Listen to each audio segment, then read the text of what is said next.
বিধায়ক অখিল গগৈক লৈ শংকিত নেকি মুখ্যমন্ত্ৰী হিমন্ত বিশ্ব শৰ্মা ২৪ বিধানসভা নিৰ্বাচনত বিজেপিৰ বিৰুদ্ধে প্ৰত্যাহ্বান হৈ পৰিছে নেকি বিধায়ক অখিল গগৈ শিৱসাগৰত অখিলক পৰাভূত কৰিবলৈ ৰণকৌশল বিজেপিৰ সভাগত বিধানসভা নিৰ্বাচনলৈ মাজত মাত্ৰ দিনচেৰাক বাকী থকা মুহূৰ্ততেই আৰম্ভ হৈছে ৰাজনৈতিক দলৰ নেতা পালি নেতাৰ আক্ৰমণ প্ৰত্যাক্ৰমণ আগন্তুক ২৬ বিধানসভা নিৰ্বাচনত কোনে কোন সমষ্টিৰ পৰা প্ৰতিদ্বন্দ্বিতা কৰিব সেই কথা স্পষ্ট হোৱা নাই যদিও শিৱসাগৰৰ পৰা যে বিধায়ক অখিল গগৈ পুনৰ নিৰ্বাচনত অৱতীৰ্ণ হ'ব সেই কথা স্পষ্ট হৈ পৰিছে বিধানসভাৰ সদনত শাসকীয় পক্ষক তুলা ধুনা কৰাৰ পাছতেই এইবাৰ বিধায়ক অখিল গগৈৰ বিৰুদ্ধে বিজেপিয়ে ৰচনা কৰিছে ৰাজনৈতিক অভিসন্ধি এই কথা আমাৰ নহয় এই কথা খুদ শিৱসাগৰ সমষ্টিৰ বিধায়ক অখিল গগৈৰ মুখ্যমন্ত্ৰী হিমন্ত বিশ্ব শৰ্মাৰ বিৰুদ্ধে গুৰুতৰ অভিযোগ উত্থাপন কৰি বিধায়ক অখিলৰ মন্তব্য ভুৱা ভোটাৰ শিৱসাগৰত অন্তৰ্ভুক্ত কৰি শিৱসাগৰত অখিল গগৈক পৰাভূত কৰিবলৈ চেষ্টা কৰিছে বিজেপিয়ে শিৱসাগৰত বিজেপিৰ বিৰুদ্ধে ভোট চুৰিৰ অভিযোগ উত্থাপন কৰি বিধায়ক অখিল গগৈয়ে কয় যে থলুৱা খিলঞ্জীয়া মুছলমানৰ ভোটাৰ তালিকাত বিহাৰী ভোটাৰৰ নাম অন্তৰ্ভুক্ত কৰি শিৱসাগৰত ভোট চুৰিৰ চেষ্টা কৰিছে বিজেপিৰ বিৰুদ্ধে হুংকাৰ প্ৰদান কৰি অখিল গগৈৰ মন্তব্য বিজেপি আৰএছএছৰ চক্ৰান্ত কেতিয়াও সফল হ'বলৈ দিয়া নহ'ব এটা আশ্চৰ্যকৰ ঘটনা ঘটিছে শিৱসাগৰত মুখ হৰুৱাবৰ কাৰণে হিমন্ত বিশ্ব শৰ্মাই ২ নম্বৰী কাম কৰা আৰম্ভ কৰি দিলে শিৱসাগৰত আজি এটা পৰিয়াল মোৰ ওচৰলৈ আহিছিলে অলপ আগতে তেওঁলোকৰ ভোটাৰ তালিকাখন মোৰ ওচৰলৈ লৈ আহিছিলে মই আপোনালোকক এই ভোটাৰ তালিকাখন দেখুৱাইছোঁ এই ভোটাৰ তালিকাত নীলাবিলাক তেওঁলোকৰ ঘৰৰ মানুহবিলাকৰ নাম আৰু ৰঙা যেটা দেখিছে কেইটা ৰঙা তলত ৩টা এই ৩টা ৰঙাত আপোনালোকে দেখিবলৈ পাব যে এই ৰঙা ৩টাত মানে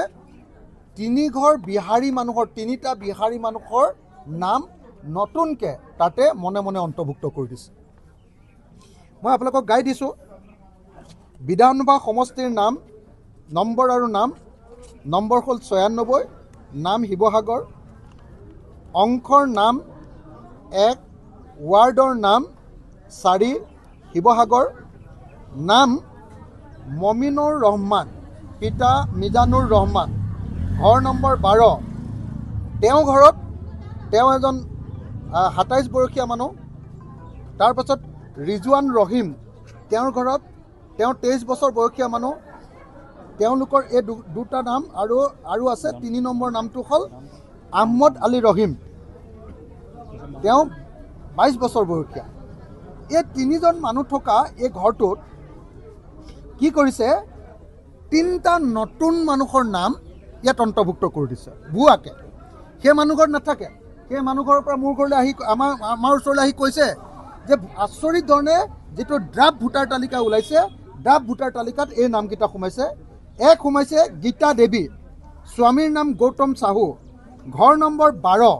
এই মমিনুৰ ৰহমানৰ ঘৰৰ ১২ নম্বৰটোত এওঁলোকৰ নাম দি দিছে বয়স ৫১ লিংগ মহিলা তাৰপাছত দিছে অমিত চাহু পিতাৰ নাম গৌতম চাহু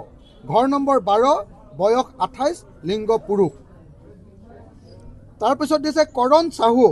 পিতাৰ নাম গৌতম চাহু ঘৰ নম্বৰ ১২ বয়স ২১ লিংগ পুৰুষ এনেকৈ আমি দেখিবলৈ পালোঁ যে আমাৰ বিধানসভা সমষ্টিৰ মাত্ৰ এঘৰ মানুহৰ ভিতৰত সেই মানুহ ঘৰত অকল তিনিজন মানুহ আছে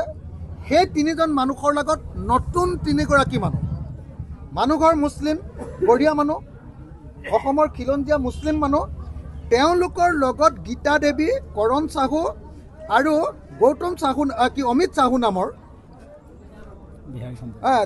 বিহাৰী সম্প্ৰদায়ৰ ৩টা নাম